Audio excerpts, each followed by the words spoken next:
guess like these run clubs and these I guess pickleball and like rec leagues, it's probably better for people because I feel like we live in a digital world, so everybody's like on their phone now, and you kind of lose your ability to actually communicate as much because you're always texting and stuff like that. And I guess this kind of eliminates that, so you get that more enriching face-to-face human contact. You comparing that to like dating apps?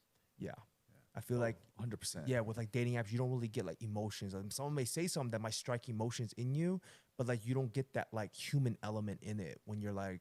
You can't even communicate with like body language, like nonverbal. Correct. Versus like on the phone, how you might be saying it through like a dating app, they might not receive it the same way. Versus if I'm talking to somebody on the pickleball court and they can see my genuine facial expression, they'd be like, oh, this person's telling me a joke. Versus if I'm like, what if you, we know some people, they have very dry sense of humor. And if they texted you something that they said, you'd be like, this guy's a dick.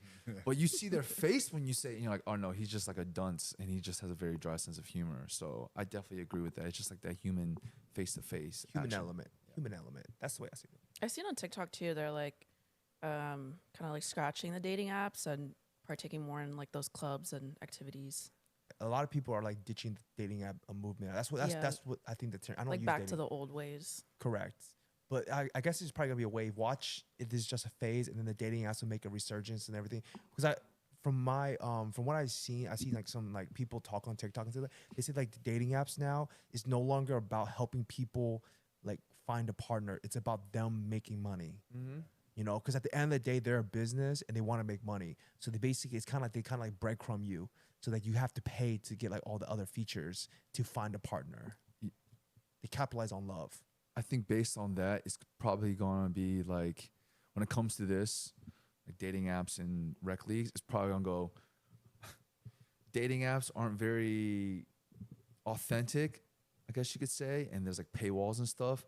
And so people are going to swing toward activities and stuff. Then once activities become inauthentic and maybe they become cliquey or they're behind paywalls and stuff, it'll probably swing back to something else. Like, I don't know, maybe people will start going to clubs again. I'm not saying they will, but I think that it would just keep swinging and swinging around to something that's like a more authentic connection with people. Because in the end, that's what this all is about. It's just like having an authentic connection that it doesn't feel forced, doesn't feel fake. It doesn't feel like, oh, you give me 3 prompts on a dating app or something like that. So I did see some. They say that like the recent movement is that people are more authentic now. People aren't as like what was it? I saw it. It was like a video. They saying that I guess the newer generation people are more like authentic with who they are. So they're unfiltered. Unfiltered, yes, probably something like that. I think I saw that video. You know what I'm talking about? Yeah, like Gen Z. Like the people are. They Like, don't care. There's how they are, and you either like it or you. yeah, they're more genuine. They're more authentic and stuff like that. Because like I'm not gonna lie, in our generation, it's like all about putting up a facade. Yeah. And putting up like an image for somebody to like that image. Yeah. And then 3-4 months later, you get comfortable and like, you changed. You're completely different. When we started dating, you used to be like this.